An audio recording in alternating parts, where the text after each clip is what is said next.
शिव मंदिर में जाकर मात्र शिवलिंग का स्पर्श कर लेना।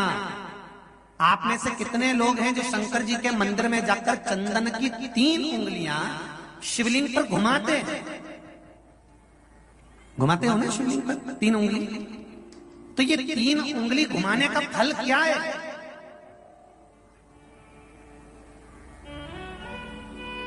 क्या फल है? इस शिवलिंग पर ये 3 उंगली घुमाई जाए तो इसका फल क्या है? तो आपको लगेगा भगवान शंकर को त्रिपुंड लगाना है। बोलो सही है गलत है? आप तो यही सोचोगे ना कि शिव जी को त्रिपुंड लगाया गया है, पर नहीं। शिव महापुराण की कथा कहती है, ओम शिव महापुराण की कथा ये सागर में जो चल रही है, इसमें आप अगर विद्येश्वर संहिता को या पार्वती खंड को निकालोगे या आप स्कंद पुराण का या लिंग पुराण की कथा को उठाकर देखोगे तो उसमें वर्णन आता है जब कोई पुरुष, नारी या बच्चा अगर चंदन लेकर गया है, अष्टगंध लेकर गया है या जल चढ़ाने के बाद चंदन भी नहीं है, अष्टगंध भी नहीं है, लाल चंदन भी नहीं है और मात्र उंगली से 3 लाइन खींचता है, उसका मतलब त्रिपुंड लगाना नहीं होता। उसका मतलब होता है कि उसने एक पार्थिव शिवलिंग का निर्माण कर पूजन कर ली है। यह फल प्राप्त, उसका फल ये प्राप्त होता है।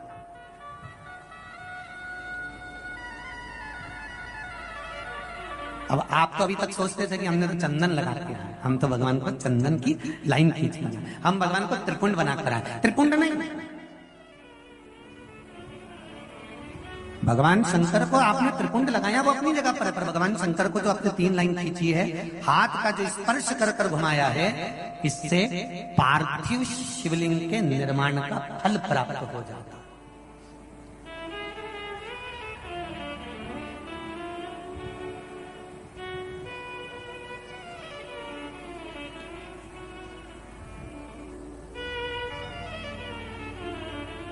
विशेष जब कामना रहती है, विशेष कामना,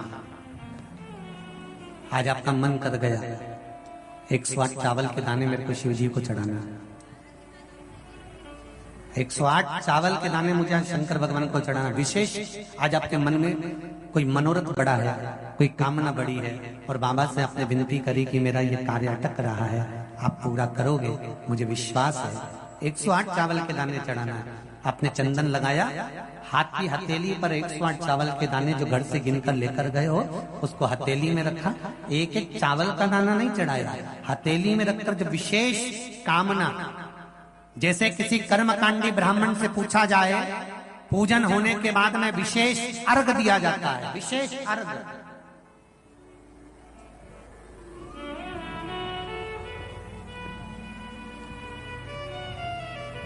उसी तरह विशेष कामना के लिए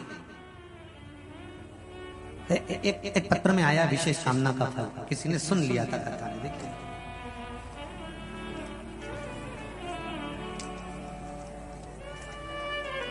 गुरुजी शिव महापुराण की कथा 4 महीने से टीवी पर सुन रही हूं। मेरे छोटे भाई की शादी 5-6 साल से नहीं हो पा रही थी, तब आपने कथा में पशुपति व्रत के बारे में बताया था, अक्षत की पूर्णता के बारे में बताया था। मैंने मेरे भाई के लिए करा और बाबा की कृपा से मेरे भाई की शादी 26 जून की है। मैं शिव बाबा को पत्रिका देने के लिए आया, निमंत्रण पत्र भी ऐसा, पत्रिका भी साथ। विशेष अर्घ की महत्वता जैसे है उसी तरह अक्षत की महत्व विशेष। 108 अक्षत के दाने हाथ में हो और आपकी कामना कर कर जिस कार्य के लिए आपने बाबा को आज स्पर्श किया है, हाथ में लेकर जहां आपने चंदन लगाया है उसी जगह पर हथेली से बाबा को चंदन वाले स्थान पर उस 108 चावल के दाने को रख देना चाहिए, छोड़ देना चाहिए या लगा देना चाहिए। विशेष अर्घ का महत्व किसी कर्मकांडी ब्राह्मण से अवश्य पूछना कि उसका फल क्या है। विशेष अक्षत का महत्व, शिव महापुराण की कथा का विशेष। अब आपका समर्पण, आप जो देवाधिदेव महादेव को समर्पण कर रहे हो, भगवान शंकर की आराधना कर रहे हो, भगवान शिव की स्तुति कर रहे हो, भगवान शंकर के स्मरण में लगे हुए हो, उसका एक महत्व है, उसका एक सुख। शिव पुराण कर रही है तो 8 चावल के दाने लेकर, तो यहां मात्र स्पर्श की मूलता कर दी। ध्यान रखिएगा। तो जो पत्र लिखे हैं और पत्र में उन्होंने लिखा कि हमारे यहाँ हमने ऐसा सुना है कि शिवलिंग, गर्भवती नारी शिवलिंग का स्पर्श या शिवलिंग की पूजन नहीं कर सकती, तो उसको कृष्णेश्वर महादेव, 12 ज्योतिर्लिंग में से एक ज्योतिर्लिंग है कृष्णेश्वर महादेव। कृष्णेश्वर महादेव की पूर्ण कथा का स्मरण कराइएगा कि स्वयं सुधर्म नाम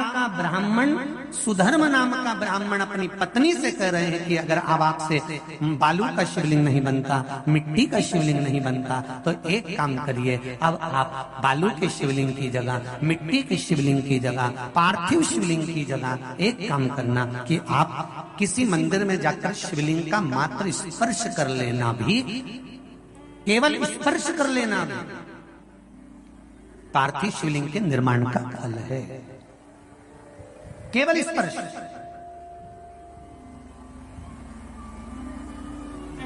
आप लोग जाते हैं शिव मंदिर, तो शिव मंदिर जाते हैं तो शिवलिंग का स्पर्श करते हैं, जम के तो बोलो जरा, करते हो सब लोग?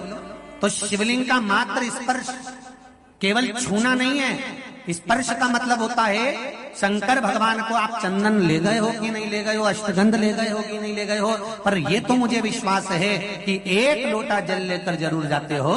जल चढ़ाने के बाद भी अगर आप 3 उंगलियां शिवलिंग पर अगर मात्र घुमा देते हो, तो समझ लो कि आप प्रतिदिन पार्थिव शिवलिंग का निर्माण कर रहे हो और शिवलिंग की पूजन कर रहे हो। प्रतिदिन आप शिवलिंग का